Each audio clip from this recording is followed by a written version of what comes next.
Hey and welcome, I'm Hammeh and welcome to Lore Talk. Now this is a little bit of a news series, let me know what you think. We're going to be talking about the latest news and developments in the lore and story of Overwatch, and then we're going to be talking about them alongside your theories, your thoughts and your speculation that you've left in the comments either on social or on the YouTube channel. So for future episodes I'd really love to cover stuff that you'd like to discuss and talk about. Do let me know any topics you'd like to cover or talk about, any theories or speculation you might like to talk about, all in the comments below or on Twitter at FailCraftCast similarly. I'd love to hear what you think. In this episode we're going to be talking about Talon. Now with the Masquerade comic release recently and also Doomfist release, there's a lot that we've seen about Talon through these different viewpoints. So I'd love to jump into those, what we've learnt, what we knew about them already, and then also go through the Masquerade comic with your thoughts, your comments and speculation as well. So let's get stuck in. So, of Talon's plans, we know that they're trying to enrich themselves. We also know that they're trying somehow to push forward this conflict that Doomfist spoke of in his biography and in his various origin trailers and similar. We also know that finally they're trying to weaken or destroy their opposition. Indeed, the action that they've taken against Overwatch shows them that. However, what beyond that? Well, Sergeant Grubb, over in the comments on the Masquerade video on my channel, made some quite interesting points. He said that maybe, of course, the goal, as we've all thought, is a second Omnic crisis. On one side, if Widowmaker takes out Takata Mondata, on the other side, if somehow Katia Volskaya is killed, then you've got an Omnic leader killed, a noted sort of figurehead in many ways of resistance against Omnic aggression on the other side of the world in Russia. Taking out some of the leaders on both sides could push both sides more towards a conflict. Indeed, we know that there is already a reactivated Siberian Omnium in Russia, that Volskaya Industries is ramping up Sviatogor mech production in order to try and combat the aggression from. So this fight has already started, and it doesn't seem to be going away, given that in Recall we saw something like 15,000 dead on the news screen. Now Sergeant Grubb also makes another good point. He says that previously we were thinking that somehow whatever the eye was in the middle of the Sombra conspiracy web was potentially responsible for everything that is happening. However, with Talon's recent history that we've seen via Doomfist, via Masquerade and via Doomfist's various origins, we can actually see that Talon kind of want this conflict. Some of them recently seem more interested in making money from the Masquerade comic, but Doomfist's ideology and apparently other people happy to see that he's back would actually be quite liking to see this sort of conflict taking place. So this strength through conflict ideology of Doomfist is actually shared seemingly amongst other members of Talon. I mean, Maximilian says in the comic that he likes a man with vision. So if this is the case, and we can now say that Talon are actually trying to start this conflict, or indeed are responsible for it, at least in some capacity, then what of this eye in the centre of the conspiracy web? I mean, what is the deal with it? What is bigger? What could be possibly a bigger player or a bigger manipulator of world affairs and events, a manipulator of the relationships between Omnics and humanity? Talon is a big player and we see it as part of this web, but what's even bigger in the centre, and what is the agenda or motivation or goal of this organisation or entity? We don't know what. It'll be really fascinating to find out about, as Sergeant Grubb mentions as well, but like Sergeant Grubb, I feel that we're probably not going to see anything about it for a lot of time. The plot is moving forward in Overwatch's story, and it's good to see the various comics and things advancing characters, but who knows when we're going to see something about it. Still, really interesting to think about. Next up, what's Doomfist's place in all this? Well, this comic's great at showing more about Doomfist's character, but also the subtlety and shades of Talon's involvement with it all as well. We know that some of Talon are in it for money, some are more idealistic, some are more like Maximilian the Omnic, pragmatic. They see how the politics of Talon and infighting, jostling for position are happening, but ride out the storms. Maximilian here clearly isn't taking a side too quickly. Doomfist wants war to strengthen humanity and ends up creating the situation to make it happen, with a bit of a hostile takeover, shall we say, of what we assume is the Talon leadership. Now Z Cree also summed it up really nicely, showing that it wasn't simply a racist agenda that Doomfist was pushing, anti-Omnic, human purists trying to make some trouble, and that we see that Doomfist is a man with a moral agenda. He's also smart and clever, he's got the brains and vision to push these agendas, and the ruthlessness, as we see in Masquerade, to carry out his ideas through to their conclusion. It makes sense, according to Z Cree, and I quite like this idea, that some Omnics would side with his vision of what is necessary for growth on both sides, both humanity and for Omnics. Now, Z Cree also makes a good point, saying that if Talon is starting this war, they want to make sure that they've got some kind of control of it, meaning that they can profit from both sides. Counterbalancing and manipulating Overwatch or other world organisations, maybe the UN. We've known recently that the UN has increased funding to Helix Security, even though Helix Security have had several snafus, several mess-ups, several problems. The breakout of Doomfist and presumably several other people from the maximum security facility, the problems at the Giza Anubis AI facility, which Farah and her squad actually had to sort out before the Anubis AI jumped its sort of firewalls and protections. There's a reasonable chance that either Talon or the force in the middle of the Sombra AI conspiracy web are manipulating more bodies. There's even a possibility that Talon itself is being manipulated by this AI, but that's going to another level of speculation. Okay, now next let's go through the Masquerade comic with your comments that you said in the comments of my Masquerade comic analysis video, and chat about a few more things, your theories and thoughts that we may have missed. Now the first thing that a lot of you were very interested in was the conversation between Doomfist and Reaper upon his breakout from the Helix Security facility. It was talking a lot about Doomfist and Reaper and also alluded to their shared history. Now there were interesting comments from Josephina Marin, Meow Indeed, Icefire and a few other people on this talking about what it might mean in terms of Doomfist's previous relationship, or how he used to know Reaper, how they used to work together, was Reaper part of Talon before Uprising, and several other points. So let's jump into these and pick out some points. Josephina says, the thing that caught my attention was Doomfist mentioning to Reaper the Uprising in London. Who would have known that Overwatch would have got involved? But we should know that Gabriel was very involved in the entire operation. So does Doomfist know that he was such an important force of stopping the Uprising? Well, I disagree on a small point of detail there. I'm not entirely sure that Reaper was pushing this operation per se, although of course, as you say, he was very involved in it. He says things like in the comic, looks like the Brits have got it under control, maybe McCree's on holiday, and all kinds of things. He's, you know, quite flippant in his whole attitude about things, so I'm not entirely sure how much he's sort of pushing it forward for Overwatch to get involved. He very much seems as though he doesn't really care either way too much. However, there is one question and one point from your point there that I really think is really good. McCree's report is with the three leaders. It's with Morrison, Amari, and of course Reyes. McCree was presumably dispatched to London by Reyes, and Anna is surprised at this in the events of the Uprising comic. Morrison turns around to Reyes and says, is there anything else I need to know about? So McCree and Reyes had done this off Reyes' own back, presumably off his own initiative. So why did he do this? And then the very fact that McCree's report is actually being shown to the leadership, one presumes that Reyes brought this forward for their attention. It's not as though they accidentally found it. Did McCree report in of his own accord and Reyes didn't know about it? Many questions around the context of this. Boiling it down to the basic point, McCree is in London, Reyes has dispatched him to be there, and the report has got back. So Reyes, why was he dispatching McCree to London if he wanted to try and keep this secret? And if he was trying to keep it secret, then why would he be doing so? A lot of this ties into whether maybe Reyes was a part of Talon, or associating with Talon, or serving his own agenda, even if it was nothing to do with Talon, before the downfall of Overwatch. So coming back to Josefina's comment, this is a very interesting point. How much did Doomfist know about all of this? And this actually goes on to Icefire's comment. Icefire says that, I think that Reaper is actually screwing with all of them. He's sentimental and he's not going to kill Soldier and Ana. That's why he was shooting the model on the ceiling to trap Winston in, well, the space pod that Winston got back from the moon on, we presume. And instead of killing him, he sort of tried to incapacitate him. Reaper is going to have to bail because Doomfist is onto him and Sombra will probably follow. So again, I'd probably disagree with a small point of detail to start with, but you raised some other interesting points there.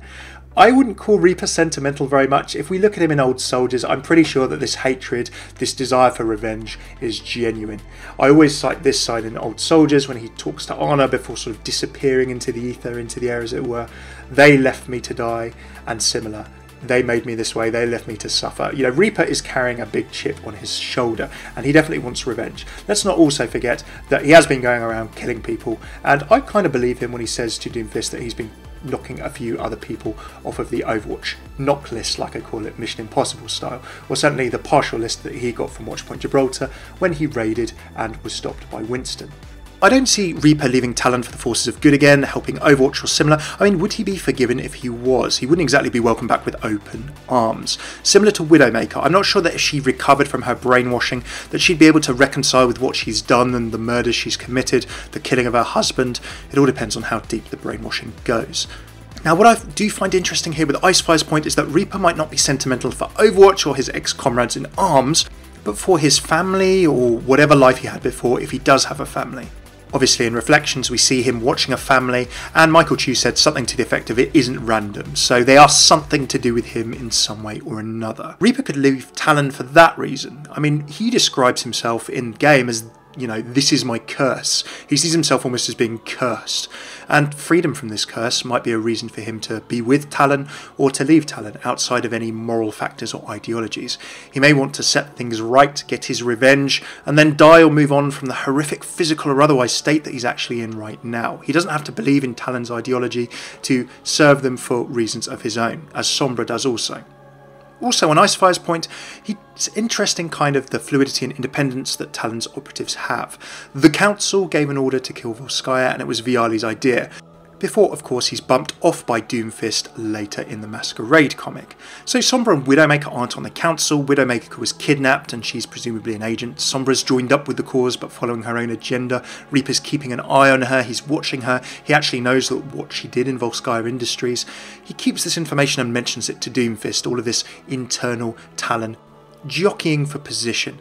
I like the fact that people have mentioned, does Widowmaker know about this too? Could her infrasight have reached into Volskaya's study even? Meow indeed raises a great point. What exactly then was Reyes' agenda at the time of Uprising if he wasn't fully serving Overwatch? Was he Talon? Was he not? Can we read anything into Doomfist's language?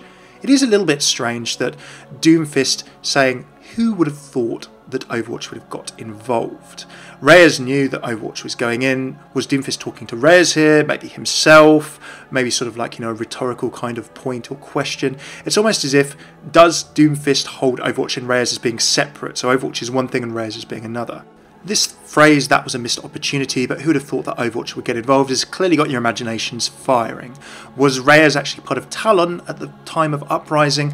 Why would he then be acting the way he did? And if he wasn't part of Talon, then why did he send McCree? The story of Gabriel Reyes in general, before the fall and around the time of the Swiss HQ, remains quite a one to explore. That would be quite an animated short or comic, wouldn't it? Okay, moving from the initial talk onto the casino. Now, you had some really interesting insights here, and one of them was, how can Widowmaker, Doomfist and all of these people walk through this casino seemingly without being noticed at all? Well, Blaze makes a really good point here and says that maybe it's just criminally owned by Talon or similar. They say that they're going to see Maximilian, both Reaper and Doomfist, and Reaper says, are you asking him for a loan? So if Maximilian is an omnic of means and an omnic of money, there's absolutely no reason why he couldn't own some casinos. And equally, in criminal underworlds all around the world, I'm sure there are safe places where people can go, run by criminals or similar, that people can walk unaccosted and use as meeting places. I also found it interesting Sombra asking about St. Petersburg. Does that mean that Volskaya Industries is in St. Petersburg? Could make sense, or is it just another Russian mission, or perhaps a mission that Widowmaker failed on, given that Doomfist previously, when Sombra is listening in on the open channel as we're told, is praising her for her performance in killing Mondata. Of course, we then have Maximilian, everyone's new favourite Omnic, so much so that everyone's already wanting him to be a new hero and speculating hard as such, but he had some interesting lore points too. Now, Morosis Mongoose was talking a bit more about things like the badge that Maximilian was wearing and that pi is a transcendental number. Now, that's a mathematical expression that I couldn't hope to understand, but merely the relationship between transcendence and an Omnic is quite a nice little joke. I doubt that pi is perhaps the Shambhali symbol, shall we say. Maximilian seems pretty far away from that walk of Omnic life, both in values and company. Mongoose also makes a few points that Doomfist is more of a violent idealist perhaps than a pragmatist. He kills Viali saying that Talon is not in it for wealth or power and that Viali should know better. We certainly know, I agree, that Doomfist is very idealistic. Mongoose also raises Doomfist's relationship with Omnics. Now, let's not forget it was the aftermath of the first Omnic crisis that took Doomfist's arm away from him and therefore took his ability to fight in the various martial arts and fighting tournaments that he was so fond of and that were a big part of his character, an almost raison d'etre, reason for living, reason for being. In spite of this, Doomfist is still working with Omnics, and Maximilian says to Doomfist that the two go back a long way. So, why does Doomfist still work with Omnics now? Perhaps after his change of philosophy or change of idealism when he met the Scourge of Nimbani, the old Doomfist, when he became a member of Talon, he's come to realise, perhaps with his new worldview, that the Omnics are useful for humanity as much as humanity is useful for the Omnics. They're both driving each other forward, perhaps. Jumping into the Venice section of the comic, many of you mentioned in the comments that Reaper's costume was the Masque of the Red Death. Now this is a reference to Edgar Allan Poe, to start with, a poem or a story talking about Prince Prospero and his attempts to avoid a dangerous plague known as the Red Death by hiding in his abbey. A lot of you also recognised it from the Phantom of the Opera. In the middle of the Masquerade Ball sequence in the film or musical, Eric the Phantom appears as the Masque of the Red Death. Now if you're interested in more Edgar Allan Poe ties in Overwatch, check out my skin lore video on Reapers, Nevermore and Plague Doctor skins. I have a whole series on the folklore, stories and everything else behind several of Overwatch's skins. Check out the link out in the description below or here. And for those of you wondering whether Reaper's skull is his face, it's actually a mask, confirmed by Michael Chu on Twitter. And after my Masquerade comic analysis launched, Michael Chu also confirmed that this man that Doomfist's talking to is in fact Viale. As for Sombra's outfit, well, it is Harlequin, but it's from the Commedia dell'arte, a form of theatre characterised by masked stereotypes. This actually began in Italy in the 16th century as a first form to some of professional theatre. Now it may have had its origins related to Carnival in Venice, which also ties into this comic. It looks like Talon may be meeting during the Venetian Carnival, which has been going on in some form or another apparently since 1162. Masks have always been an important feature of the carnival and were allowed to be worn at particular times of year. Historically, people could spend a large portion of the year in disguise, and mask makers enjoyed a special position in society with their own laws and their own guild. Last but not least, a lot of you were speculating as to who was at the table in the Talon leadership or council meeting, and some of you wondered about this person and whether they were Sanjay, the head of Vishkar Corporation, that we'd seen in Symmetra's comic A Better World, as well as corresponding with Guillermo Portero in the events of the Sombra ARG around Lumerico and Dorado. So, in my opinion, who knows? I mean, there is a visual similarity, you could say, however, it does create some story challenges. If Talon, if Vishkar, if Overwatch, if all of these pretty major entities in themselves are being manipulated, if we look at the Sombra conspiracy, or Sombra map as we call it, by some kind of central thing at the core of it all, then how does tying them together as one entity make sense, if that makes sense? If Lumerico and Vishkar are dealing with each other on their own. Maybe Vishkar might have some dealings with Talon, that could be perfectly possible, but for Vishkar to actually be controlled by Talon, I don't know, it's possible of course, but it just seems as though that it's shutting down potential routes for the story to go rather than opening them up. What do you think? Do let me know your thoughts in the comments. Finally, I love the thought of Jay Troxler's comment. Crackpot theory, there's going to be a Talon lore event. Now, I'd absolutely love the thought of this, but let's remember a couple of things. Firstly, Blizzard have kind of stated they're going to be refreshing or redoing events that already exist with little tweaks. And one of the interview things I think that was mentioned was, say, Junkenstein's Revenge, having extra rooms or areas you could go to when you're trying to protect the Lord of Adlersburn. Not an entirely new game mode. We already know that for the summer games coming up presumably in August pretty soon that Lucio Ball is back. We don't know if there are other game modes on top or changes to Lucio Ball, but Blizzard have kind of said that they're refreshing and changing existing things rather than making entirely new things.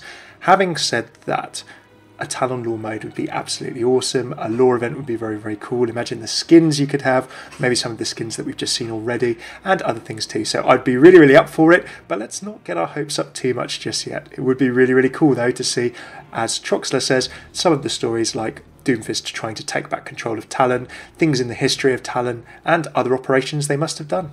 Thanks so much for tuning in. Do let me know your thoughts and comments in the comments below, as well as any theories, speculation, lore topics you'd like to see covered in a future episode of this if I continue the series. For more Overwatch lore, voice lines, interactions and speculation, as well as some news as well, do have a look at all of my playlists here. You can click them on mobile as well as on your desktop as well. And throw a like or subscribe if you enjoyed this vid. It really helps me out. Cheers for tuning in. I've been Hammeh, and a special thanks to my patrons on Patreon who make me doing these longer kinds of videos possible. Check out patreon.com/Hammeh if you'd like to see how you can get involved in supporting the channel. Hopefully see you again soon. Take it easy.